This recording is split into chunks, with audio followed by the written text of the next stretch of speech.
ខ្ញុំជាកណ្ដាលសូមនមស្ការថ្វាយបង្គំគោរពដល់គុណព្រះពុទ្ធព្រះធម៌ព្រះសង្ឃដោយសេចក្តីគោរពជ្រះថ្លាសពសក្ការសូមគោរពអញ្ជើញលោកយាយលោកតាទាំងអស់រតនាព្រះធម៌ទេសនាជាមួយនឹងយើងខ្ញុំទាំងអស់គ្នាសូមអនុមោទនា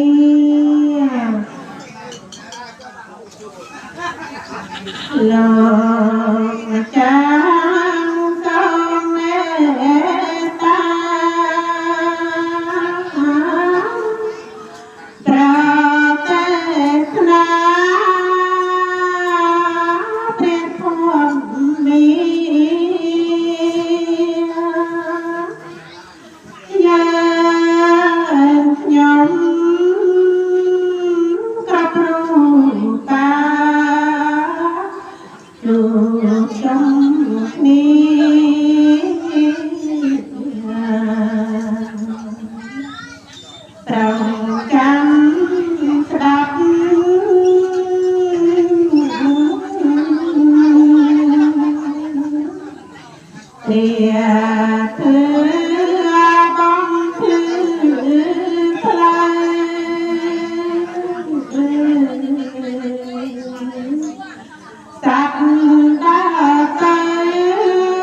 โนมะนโมเตเน